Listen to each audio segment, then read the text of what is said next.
What could break a queen who had outlived her kingdom? Was it pure, stubborn pride that kept her silent, or a secret so vast its revelation would shatter empires? And what final, chilling act of defiance could make a master torturer's blood run cold? Day 40 in the dungeon began not with a scream, but with a silence that screamed louder than any man.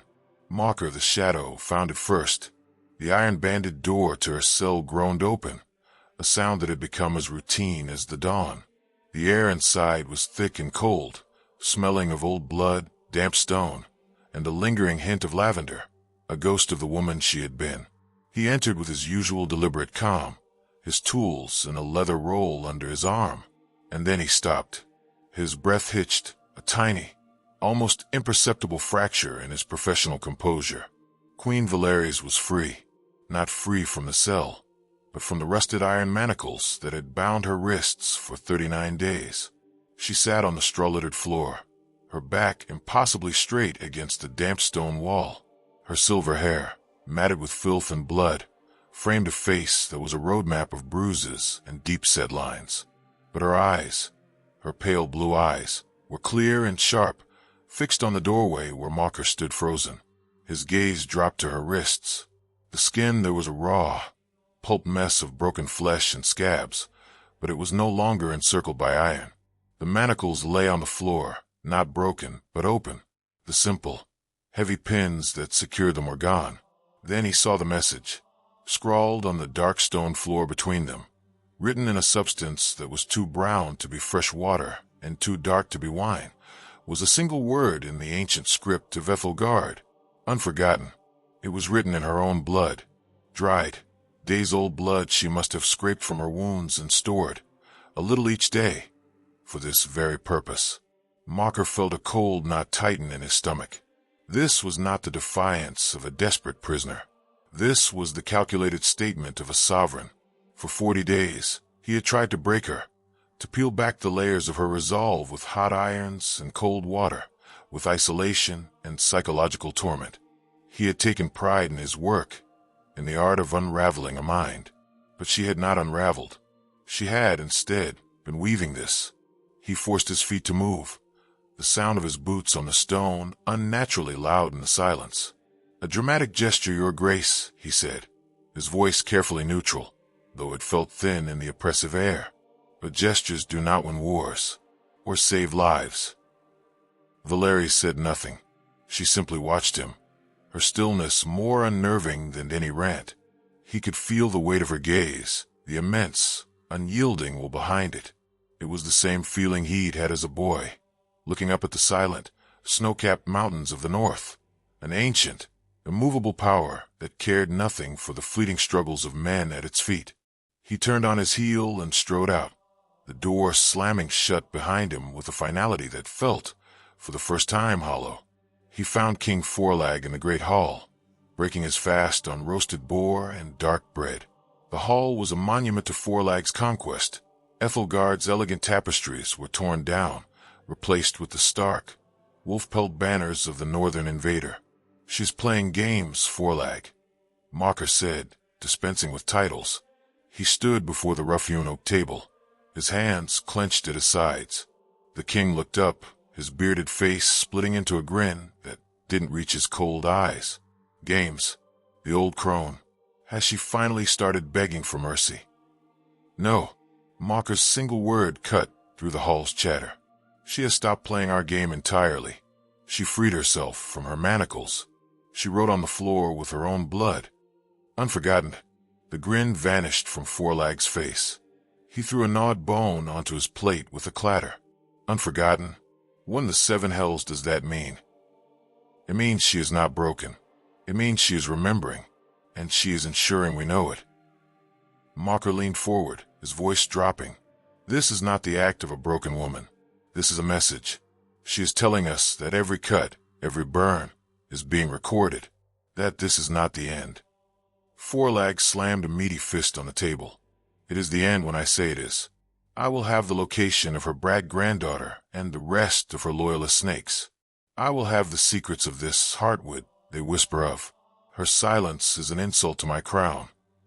And how does one punish an insult that has no voice?" Mocker countered quietly. You cannot shame a woman who has embraced her shame. You cannot frighten a woman who has stared into the abyss and found it lacking. The king glared, his chest heaving. Then find a way, Mocker. That is what I pay you for. Break her, or I will find someone who can, and you can join her in the dark. Mocker gave a curt nod and turned away. As he walked back towards the dungeon stairs, he passed the young guard, Kalen, standing at his post.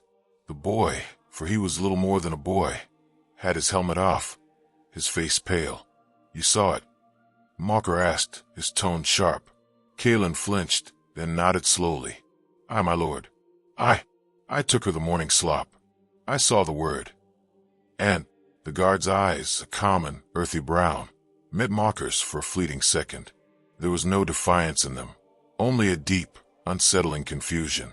It's not a word you use for yourself. Unforgotten. It's a word you use for others. Mocker stared at the young man, the simple observation striking a chord he did not wish to hear. The old queen was not documenting her own suffering for posterity. She was issuing a promise. You are not forgotten. To whom? To her scattered people? To her granddaughter? To the very stones of Ethelgard itself? He pushed past Kalen and descended back into the gloom. The silence of the dungeon now felt different. It was no longer an absence of sound. It was a presence, heavy and watchful, and at its heart was an old woman with bloody wrists and a memory of iron. He paused outside her cell door, his hand resting on the cold wood. For 40 days, he had been a master of this domain, the weaver of fear. Now he felt like a player on a stage, his every move observed and judged by an audience of one. And the audience was silent. The memory came not in a gentle wave, but as a shard of glass, sharp and sudden, piercing the veil of present agony. It was the cold that did it, the relentless, damp cold of the dungeon that seeped through the stone and into her old bones. Mocker had left a bucket of icy water in the center of her cell, a silent promise of the day's session. As Valeris stared at the shimmering, dark surface, she did not see water. She saw the sun-dappled surface of the Silvermere, the great lake that lay nestled in the heart of Ethelgard's royal gardens. The cold she felt now was not from the dungeon's chill, but from the memory of its pristine, refreshing waters. She was there. The sun was warm on her shoulders, a gentle counterpoint to the breeze that carried the scent of blooming heart blossoms. The weight on her head was not the phantom throb of bruises, but the solid, comforting weight of her crown, a delicate silver, filigree shaped like intertwining roots. Again, grandmother? The story of the root in the rain. Lissa's voice, bright and clear as a bell, cut through the memory. She was 10, her hair a wild cascade of bronze, her eyes the same pale blue as Valeris's, but filled with a light that had not yet been tempered by loss. She sat at Valeris's feet, her small back leaning against the queen's knees. Valeris smiled, her hand coming to rest on her granddaughter's head. It is not a story, my light. It is a lesson, the most important one. I know, Lissa said, with the impatient wisdom of youth. The root is deep and patient. The rain is swift and nourishing. A kingdom needs both to grow. Clever girl, Valeris murmured, but you speak the words without tasting their truth. Look, she pointed not to the opulent palace behind them, but to the ancient, gnarled tree that stood at the lake's edge, the Urekagasi, the heartwood. Its bark was silver, its leaves a perpetual, shimmering gold. The root is our past, our memory, the land itself. It is slow to anger and impossible to uproot. It is the what has been. It is me, and the rain is me. Lissa declared, bouncing slightly. The what will be. Quick and new and loud. Valeris's laugh was a soft, rustling sound. Yes, and no. The rain is also the connection between the earth and the sky. It is the what is. It is the people, their hopes, their daily lives. It is the king who rules justly, the knight who fights honorably, the farmer who tills the soil. A kingdom that only has roots becomes stagnant, locked in the past. A kingdom that only has rain becomes a flood, directionless and destructive, washing away all that was good. She turned Lissa's face gently towards her, her expression grave. Ethelgard's strength was never its armies or its vaults of gold, Lissa. It was this balance. The heartwood is the symbol of that. It remembers the first rain, the first root. It holds the memory of the land. Forlag, he is not rain. He is a fire. He consumes, but he does not nourish. He will burn until there is nothing left but ash, and then he will wonder why he starves. Then we must be the root, Lissa said, her small face suddenly serious. We must remember, so that when the fire is gone, we can grow again. The memory was so vivid Valeris could almost feel the sun's warmth on her skin, the weight of Lissa's head against her knee. It was a bastion against the present, a fortress of the mind that Mocker's tools could not breach. The present rushed back in with the screech of the cell door. Mocker entered, his leather roll unbound in his hand. Today, it held not hot irons or blades, but a set of fine, silver needles and a small, smoking brazier. "Good morning, Your Grace," he said, his voice a low hum in the small space. "I have been contemplating your message. Unforgotten. A powerful word. It speaks of a mind that is very much alive, very much active, a mind that clings to the past." Valeris remained still, her gaze fixed on a point somewhere beyond him, seeing not the damp stone, but the golden leaves of the heartwood. "The body can endure remarkable torment," Mocker continued, selecting a needle and holding its tip in the brazier's faint, blue flame. "It is a simple machine of flesh and pain. But the mind is a palace. It has many rooms. Some are filled with light. Others," he pulled the needle out, its tip now glowing with a faint, malevolent heat, "are filled with shadows. My job, I have decided, is not to break down the palace walls. It is to go inside and extinguish the lights, one by one." He moved towards her. She did not flinch. He took her left hand, his touch surprisingly gentle, and pressed the tip of the needle against the soft flesh under her thumbnail. A white-hot spike of pain lanced up her arm. It was a precise, excruciating pain, so different from the blunt agony of the lash. It demanded all of her attention, screaming at her to acknowledge it. Valeris closed her eyes. She let the pain in, accepted it as she accepted the cold. And then, she placed it in a room inside her mind, the room Mocker spoke of. But it was not a room of light he was extinguishing. It was a room he was filling with noise. And she had other, quieter rooms to retreat to. The scent of heart blossoms, the weight of a crown, the sound of a child's laughter.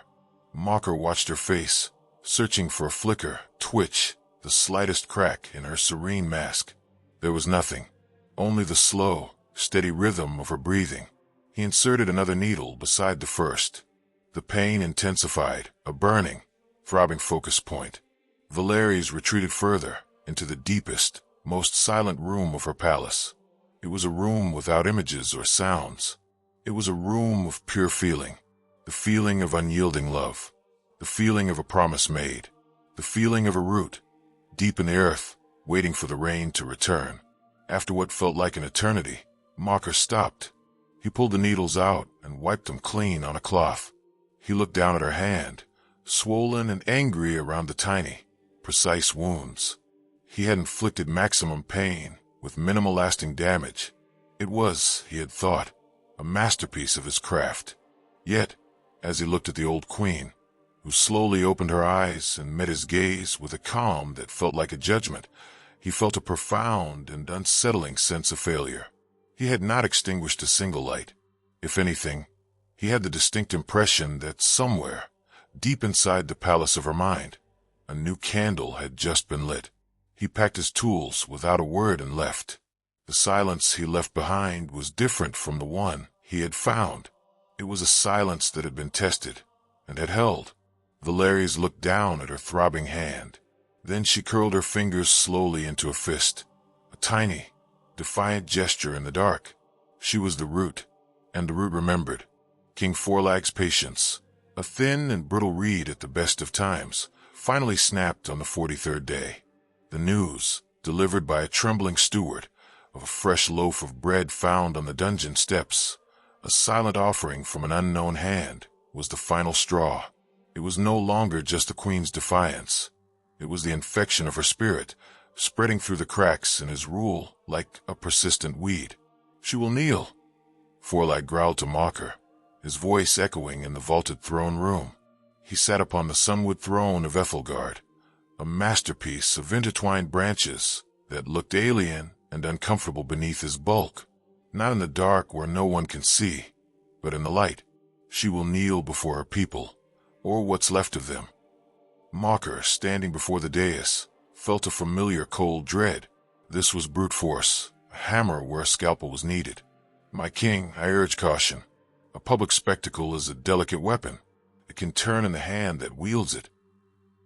"It is not a weapon, it is a lesson," Forlag roared, surging to his feet.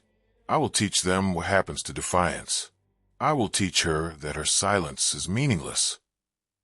His eyes blazed with a frustrated fire. "Prepare her. I want her in the main courtyard at noon. Let everyone see the ruin of their so-called root." And so, at the appointed hour, Valeris was dragged from the dungeon's gloom into the blinding, cruel light of day. The sudden sun was a physical blow, lancing through her light-starved eyes. She stumbled, but the two guards flanking her, Kalen being one of them, held her upright with impersonal strength. They had stripped her of her filthy rags and forced a clean, rough-spun gray shift over her head, a perverse mockery of dignity. The main courtyard of the citadel was packed. A sea of faces, pale and apprehensive, stared up at the hastily erected wooden platform. Forlag's northern soldiers, clad in wolf pelts and ring mail, formed a grim perimeter, their hands on their axe hilts. The air was thick with tension and the smell of unwashed bodies and fear. Forlag stood at the center of the platform, resplendent in his conquest, Mocker a dark shadow at his shoulder. As Valeris was half dragged, half carried up the steps, a ripple went through the crowd. It was not a sound, but a collective intake of breath, a wave of shock and pity at the sight of their queen, so reduced, so broken in body. Yet, when they set her on her feet, something remarkable happened. She wavered for a moment, a sapling in a storm. Then, slowly, painfully, she straightened her spine. She was emaciated, her face a canvas of bruises, her hands swollen and raw. But the way she lifted her chin, the way her pale eyes swept over the crowd, it was not the look of a broken prisoner. It was the assessing, calm gaze of a monarch surveying her subjects. Forlag stepped forward, his voice booming across the stones. "People of Ethelgard, you look upon your former queen. For 43 days, she has languished in my dungeons, protecting secrets that are no longer hers to keep. The location of the traitor Lissa, the treasures she has stolen." He gestured dramatically towards Valeris. "I offer her one last chance, a final mercy. Kneel, acknowledge me as your rightful king, renounce your line, and your confinement will be eased." He turned to her, his expression a mask of triumphant expectation. "Kneel, Valeris." The courtyard fell into a hush so profound one could hear the rustle of a banner in the wind. 1,000 eyes were fixed on the frail, gray-clad figure. Valeris stood perfectly still. She did not look at Forlag. Her gaze was fixed on the crowd, on the faces of the farmers, the artisans, the merchants, her people. She saw the fear in their eyes, but also a flicker of something else, something that had been buried under the boot of conquest, memory. She did not kneel. The silence stretched, becoming a tangible thing, a wall she built between herself and the usurper. It was louder than any curse, heavier than any blow. Forlag's face began to purple. "I said kneel," he bellowed, spittle flying from his lips. One of the guards behind her, a hulking northerner, stepped forward and kicked the back of her knees. It was a brutal, efficient blow, meant to buckle her. Valeris cried out, a short, sharp gasp of pain as her legs gave way. But as she fell, she threw her hands out, catching herself on the rough wooden planks of the platform. She did not crumple. She ended on her hands and knees, her head hanging low, her silver hair veiling her face. It was not the kneeling submission Forlag had demanded. It was the posture of an animal, of exhaustion, of a collapse. But it was not surrender. The crowd stirred, a low murmur rising like distant thunder. Then a single, clear voice, a young girl's, cut through the murmur. The root remembers. A guard near the source of the voice moved to silence the offender, but the damage was done. From the edge of the crowd, an old woman, her back bent with age, shuffled forward. In her hand was a single, wilted winter blossom, a fragile thing of pale blue. Ignoring the glowering soldiers, she walked right up to the platform and gently tossed the flower. It landed on the boards, a hand's breadth from Valeris's raw fingers. The act was so simple, so brazen, it stole the breath from the crowd. Forlag stared dumbfounded at the flower. It was nothing, a piece of dying vegetation. Yet in the charged silence, it was a declaration of war. Then another came. A young man darted from the crowd, threw a sprig of evergreen, and darted back. Then a piece of bread, a simple, smooth river stone, a child's clumsily woven bracelet of dried grass. They were not missiles of anger, but offerings of remembrance. A quiet, desperate liturgy against the king's roaring demand for submission. Kalen, standing guard at the platform's edge, watched the scene unfold, his heart hammering against his ribs.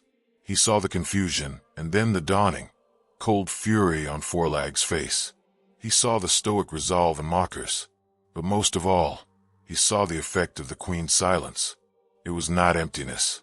It was a vessel, and the people were filling it with their own courage, their own defiance.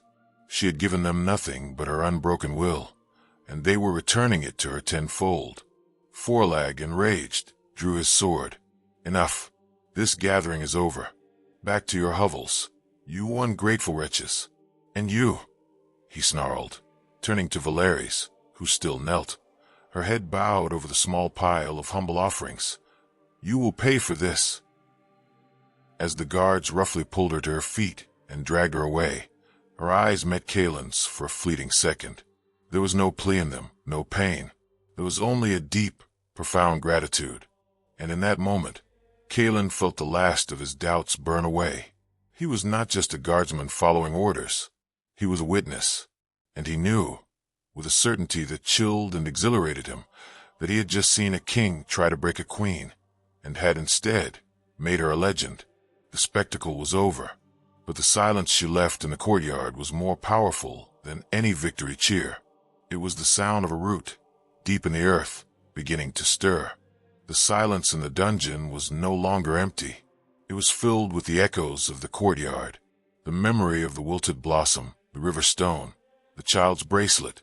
These were now talismans Valeris held close in the dark, more potent than any shield or sword. Her body was a symphony of pain, but her spirit hummed with the quiet, unshakable fire. Kalen felt a change too. The walk back to the dungeons had been different. The other guards had been rough, their grip bruising, their faces set in grim masks of obedience. But Kalen's hand, where it had held her arm, had been hesitant. He had felt the terrifying fragility of her bones, the dry heat of her skin through the rough shift. He had seen the way her shoulders had squared, just for a moment, when the old woman threw the flower. That night, his watch was a torment. The image of the queen on her hands and knees, surrounded by the people's humble offerings, played over and over in his mind. He heard Forlag's roar, saw mockers calculating stillness. But louder than all of it was the crowd's silence, a silence that had somehow become a roar of approval. He found himself standing outside her cell, the torch in its sconce casting a flickering, dancing light on the iron-banded door. The rest of the dungeon was quiet, the only sounds the drip of water and the occasional rustle of a rat. It was the hour when the world above was deepest in sleep, and the world below felt most real. He made a decision. His hand trembled slightly as he unlatched the small, barred window at the top of the door. He peered inside. Valeris was not sleeping. She sat in her usual spot against the wall, her head tilted back, her eyes open and reflecting the scant light from the corridor. She did not startle at the sound. She simply turned her gaze towards him. "Your Grace," Kalen whispered, his voice hoarse. It felt like a blasphemy to speak in this sacred silence she had cultivated. She said nothing. Her expression was unreadable. He fumbled in the pouch at his belt and pulled out a small water skin and a chunk of dark bread, harder than the one she'd been thrown in the courtyard, but clean. He pushed them through the bars. They fell onto the straw with soft thuds. It's not much," he stammered, feeling foolish. "The water is fresh." Valeris's eyes moved from his face to the offerings on the floor. For a long moment, she didn't move. Then, with a slow, pained grace, she leaned forward and picked up the water skin. Her movements were deliberate, devoid of the desperate snatch of a starving animal. She uncorked it and drank a small, measured sip. Then she placed it carefully beside her and picked up the bread. She did not devour it. She broke off a tiny piece and put it in her mouth, her jaw working slowly. It was a ritual, an acceptance, an acknowledgement. "They haven't stopped talking about it," Kaelin whispered, compelled to fill the silence. "In the barracks, the courtyard, what you did, what the people did." He swallowed hard. "The word they're using is the unforgotten. They say it in the streets. A password. A hope." He saw her shoulders tighten almost imperceptibly. Her eyes closed, as if absorbing the words, feeding on them. Emboldened, Kaelin leaned closer to the bars. "The king, he's furious. He's doubling the patrols. But the men, some of them, they grumble. They say breaking an old woman brings no honor. They say a king who fears silence is no king at all." This was treason. Speaking it aloud, here in the heart of Forlag's power, made his skin crawl. But the silence from the cell was not accusatory. It was receptive. From within the darkness, a hand emerged into the sliver of light from the corridor. It was Valeris's hand, bruised and swollen, the wounds from Mocker's needles still angry. She didn't reach for him. She simply laid her palm flat on the stone floor, fingers splayed. Then, with immense effort, she tapped once. A clear, sharp sound in the quiet. "Thank you." It was not a word, but it was a conversation. The first they had ever had. Kaelin felt a lump form in his throat. He nodded, though he knew she might not see it. I should go. The watch changes soon." He made to close the window, but her voice stopped him. It wasn't a sound, but a movement. She had picked up the bread again and was breaking off another piece. It was a dismissal, but a gentle one. An understanding. He latched the window and leaned his forehead against the cold wood of the door, his heart pounding. He had expected fear, but instead, he felt a strange, solid calm. He had crossed a line, and on the other side, he had found not the monster of Forlag's stories, but a queen. The next day, while on patrol in the lower bailey, a grizzled old sergeant named Rorik fell into step beside him. Rorik had served the previous garrison commander, a man loyal to Ethelgard, who had died in the initial assault. "Heard you drew dungeon watch last night," Rorik grunted, not looking at him. Kaelin's blood ran cold. "Aye, cold post," Rorik said casually, and quiet, too quiet for some. "Men say the silence in that particular cell gets into your head after a while." Kaelin remained silent, his hand resting on the pommel of his sword. Rorik stopped and turned to him, his eyes, the color of flint, boring into Kaelin's. "Some men can't stand it. They need noise to know they're alive. Others," he paused, his gaze flicking towards the highest tower, where Forlag's banner flew. "Others find they can hear themselves think in a silence like that. They remember who they are, and what they've forgotten." He clapped Kaelin on the shoulder, a gesture that could have been comradely or a threat, just a thought for a long watch, lad. He walked away, leaving Kaelin standing alone in the bustling yard. The message was clear, veiled in the mundane. He was not alone. The infection of defiance was not just in the city. It was in the garrison itself. The Queen's silence was a seed, and it was finding fertile ground in the most unexpected of places. That night, when Kaelin returned to his post, he found a small, clean cloth bundle waiting for him, tucked behind a loose stone near the dungeon entrance. Inside was a salve, the kind used for sword cuts, smelling of comfrey and witch hazel. There was no note. It wasn't for him. It was for her. He took it, his heart full to bursting with a terrifying, exhilarating hope. The whispers in the dark were becoming a network, The unforgotten were beginning to remember each other. The fever came upon her not as a fire, but as a creeping fog. It began in the raw wounds on her wrists, a dull, hot throb that pulsed in time with her heartbeat.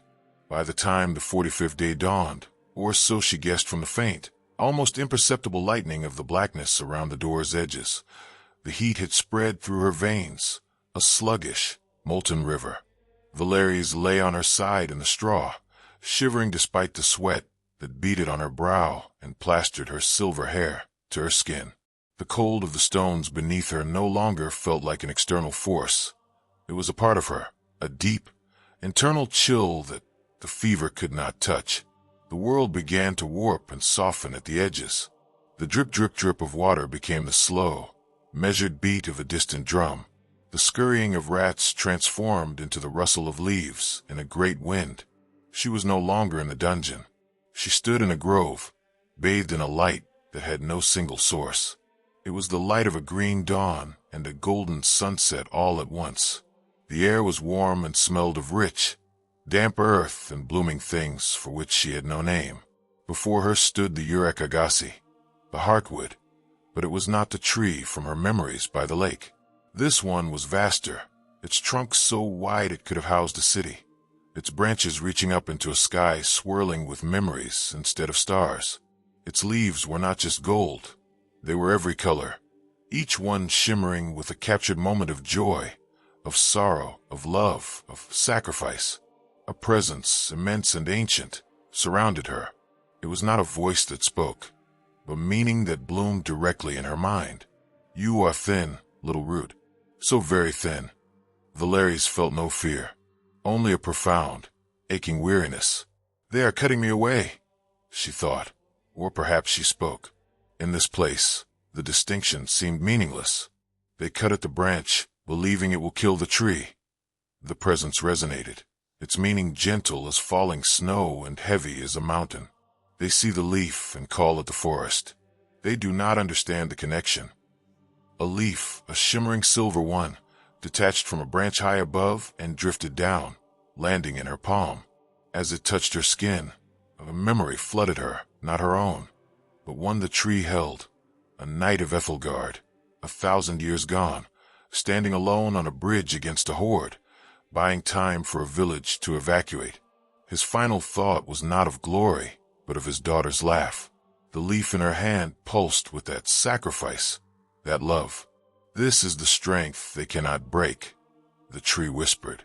Not your will, Valeris.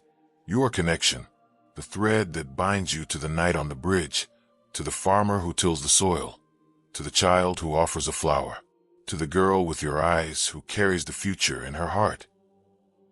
Another leaf fell, this one a vibrant, hopeful green. Lissa. The memory was her own now. Lissa's small, determined face. We must be the root. You are the memory of the land, the heartwood intoned. And the land does not forget its children. You hold their stories now. Your silence is not emptiness. It is a vessel, filled with all that we are. You are not a prisoner in a cell. You are a seed in the earth, waiting for the rain. The vision began to fray at the edges, the glorious light dimming.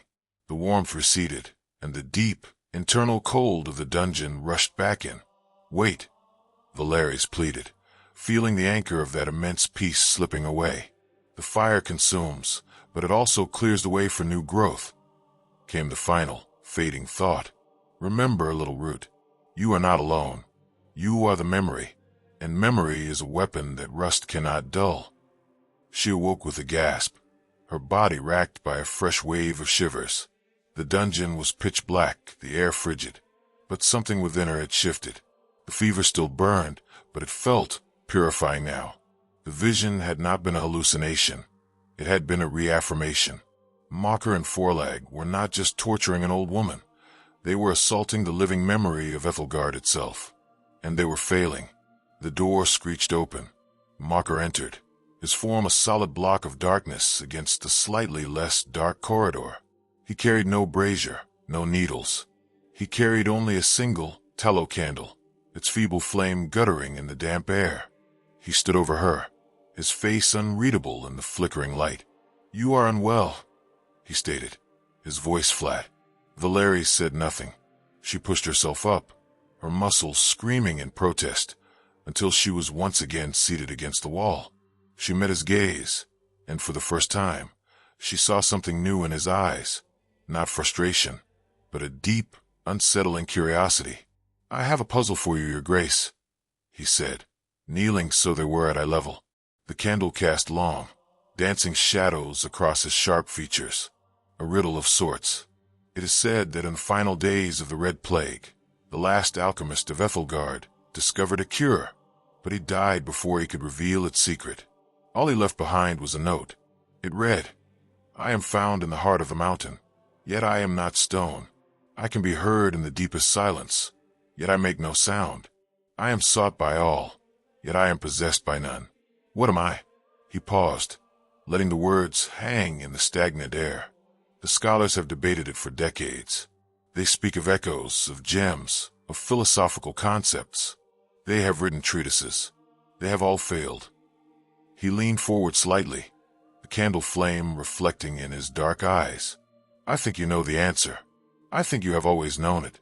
Tell me, and I will send for a physician. I will bring you broth and a blanket, a moment of mercy, bought with a single word." Valeris looked from his intense face to the guttering flame of the candle. "I can be heard in the deepest silence."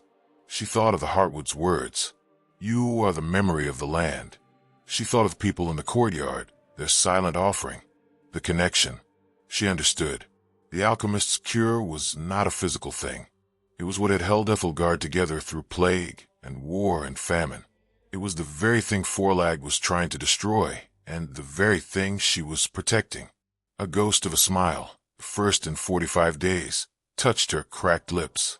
It was a fleeting thing, there and then gone, but Mocker saw it. He saw the absolute, unshakable certainty in her eyes. She would not speak, but in her silence, he had his answer. He stared at her, the puzzle of the alchemist suddenly insignificant next to the enigma of the queen. He had offered her a bargain, a trade of knowledge for comfort, and she had refused not out of stubbornness, but out of a deeper knowledge. She possessed the answer, and her possession of it was more important than any temporary relief.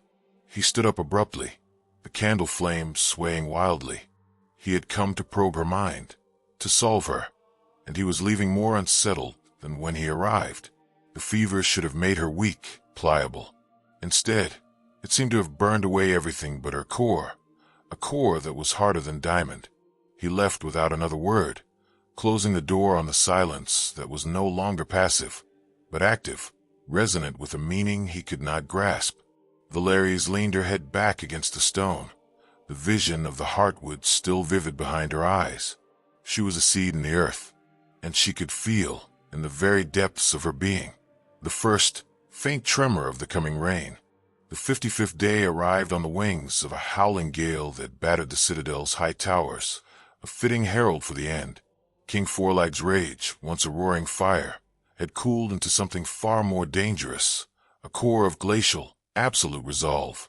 The whispers of the unforgotten had become a low, persistent hum in the city, a hum that was starting to echo in his own halls. The old queen's silence was no longer an insult. It had become a competing narrative, a counter-kingdom built on memory and defiance, and it was growing stronger with every passing day she drew breath. He summoned her to the chamber of the Sunwood throne, not the courtyard this time. This was to be a private breaking, an execution of the spirit away from the galvanizing gaze of the mob. The audience was to be his inner circle, his grim-faced war chiefs, his sycophantic courtiers, and Mocker. A lesson for them, first and foremost. When the guards dragged Valeris in, collective, sharp intake of breath filled the chamber. The transformation was horrifying. She was a specter, a wisp of smoke given a skeletal form. The fever had hollowed her cheeks and sunk her eyes deep into their sockets, but those eyes still burned with the same pale, unquenchable fire. They had forced her into a simple black robe, a funerary shroud for a living woman. She could not stand on her own. Kaelin and another guard held her upright before the throne, her weight a negligible burden. Forlag rose from the Sunwood throne, his presence dominating the room. Valeris of Ethelgard. His voice was low, stripped of its former bluster, and all the more deadly for it. You have clung to your silence as if it were a crown. You have let your body be broken to protect secrets that will be mine regardless. You believe your suffering has meaning. Today, I will show you its true meaning, nothing. He descended the dais steps until he stood directly before her, his face a mask of cold triumph. This ends now. You will give me the location of your granddaughter, Lissa. You will reveal the secrets of the heartwood that you have hoarded. You will speak the words of fealty to me on your knees. Valeris said nothing. Her gaze was not on him, but on the intricate branches of the throne behind him, as if remembering the living tree from which it was carved. A muscle twitched in Forlag's jaw. You think your silence makes you strong. It makes you a fool. A relic. Your kingdom is mine. Your people bend their knees to me. Your legacy is this ruin of a body. He gestured to her with a flick of his wrist, a dismissive wave at her profound suffering. Still she was silent. The only sound was the howl of the wind outside and the ragged, shallow pull of her own breath. Very well, Forlag whispered, the word dripping with venom. If you will not speak to save what remains of your life, then perhaps you will speak to save what remains of your pride. He nodded to Mocker, who stood nearby, his face an unreadable slate. Mocker did not move, his eyes fixed on Valeris with an intensity that was almost clinical. I have had enough of your subtle arts, Mocker, Forlag snarled. Today we use a simpler tool. He turned to one of his war chiefs, a brute of a man named Skarn, and gestured to the great fireplace where a branding iron, its end carved with Forlag's personal sigil, a wolf's head, glowed a sullen red. A wave of cold dread washed over Kalen. This was not the precise, psychological torment of Mocker. This was raw, brutal annihilation. He tightened his grip on Valeris's arm, a futile gesture of support. Skarn brought the iron forward, its heat making the air shimmer. The courtiers watched, a mixture of fascination and horror on their faces. The face, Forlag commanded, his voice flat. Let every soul who ever looked upon her with reverence see my mark. Let them see what becomes of forgotten queens. As Skarn stepped towards her, Valeris finally moved. She did not struggle. She did not flinch. With a strength that seemed to siphon the very last reserves of her life, she lifted her head. Her eyes, burning with that otherworldly light, swept across the faces of the assembled lords and captains. It was not a look of plea or fear. It was a look of pity and absolute, unassailable victory. In that suspended moment, as the glowing sigil neared her cheek, Kalen saw it. He saw the root, deep and patient. He saw the memory of the land, housed in this fragile, broken vessel. He saw that Forlag was not marking her. He was marking himself, forever branding his reign with this single, unforgivable act of desecration. He could not let it happen. Just as the heat of the iron began to singe the stray hairs around her face, a thunderous crash echoed from the lower bailey, followed by the sudden, frantic blare of a war horn. Not the scheduled change of watch, an alarm, shouts of fire and breach, and a single, clear cry of "for the unforgotten" ripped through the tense silence of the chamber. Chaos erupted. Forlag spun around, his face a picture of stunned fury. What is this? The doors to the chamber burst open. A guardsman, his helmet askew and soot smeared across his face, stumbled in. My king, the granary is ablaze, and the postern gate. It was open from the inside. There are rebels in the courtyard. In that single moment of fractured attention, as Forlag and his chiefs turned towards the new threat, Valeris's knees finally buckled. Kalen and the other guard lowered her gently to the floor, a pool of black robes on the cold stone. Forlag whirled back to her, his triumph shattered, his perfect moment of breaking stolen by the chaos she had somehow summoned without uttering a single word. Her body had failed, but her will had not. She lay there, her breath a faint mist in the cold air, her eyes closed. The branding iron cooled, useless, in Skarn's hand. The rebellion had not come to save her body. It had come to answer her silence. And as Kalen looked down at the fallen queen, he knew. The breaking was over. Forlag had lost. The legend of the unforgotten queen was being written in fire and blood outside, and its final chapter was yet to come. Chaos was a ladder, and for a fleeting moment, Kalen saw his chance. While Forlag bellowed orders, his war chiefs drawing axes and rushing towards the door, the throne room dissolved into a storm of panicked courtiers and scrambling soldiers. The old queen lay at his feet, a still, dark pool in the eye of the hurricane. He met the eyes of the other guard holding her, a man named Evren, whose wife had been a seamstress in the royal quarter. A silent understanding passed between them. With a sharp nod, Evren released Valeris' arm and turned, deliberately bumping into Skarn, causing the hulking warrior to fumble the now cooling brand. Clumsy oaf. Skarn roared, but the distraction was enough.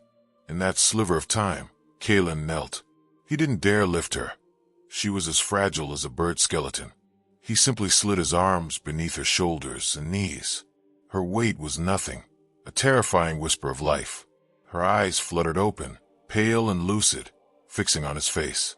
There was no surprise, only a deep, weary acceptance. The postern gate, Evren hissed, his back to them, pretending to scan for threats. The old storehouse. Go.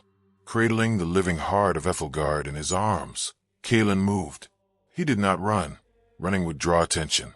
He walked with a purposeful, steady stride, as if carrying out a grim but sanctioned duty, heading not for the main doors where the fight was thickening, but for a small, tapestry-concealed servant's entrance behind the throne. He prayed to any god that might be listening that the path was clear. It was. The narrow, winding staircase beyond was choked with dust and silence.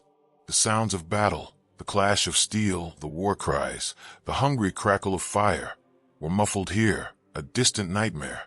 He descended, his breath catching in his throat with every step, expecting a challenge that never came. He found the old storehouse, a room forgotten by time, filled with the ghosts of broken furniture and rotting tapestries. He laid her down as gently as he could upon a moth-eaten rug, her head cradled on a sack of musty wool. In the dim light filtering through a high, grime-caked window, her face was the color of old parchment. Kalen. Her voice was a dry rustle, the sound of the last leaf on an ancient oak trembling in the wind. It was the first time he had ever heard it. It held no pain, only a profound and final authority. He dropped to his knees beside her, his helmet falling away with a clatter he didn't hear. Your Grace, save your strength. The rebels. Lissa, they're here. We'll get you out. A faint, almost imperceptible shake of her head. No, my path ends here. In the earth, where the roots are. He wanted to argue, to scream, to beg her to hold on, but he saw the truth in her eyes. The body that had housed her indomitable had been used up, spent down to the last dregs. She had given everything. The salve, he stammered, his eyes burning. The bread. You were the rain, she whispered, a ghost of a smile touching her lips. In the dry season, you and the others, you made the memory live. She lifted a trembling, skeletal hand. He took it in his own, shocked by its lightness. Her grip was feeble, but the intent behind it was iron. Lissa, she breathed, her eyes losing focus for a moment, looking at something beyond the cracked ceiling. Find her. Tell her the Heartwood remembers. Tell her the root holds. She must be the rain.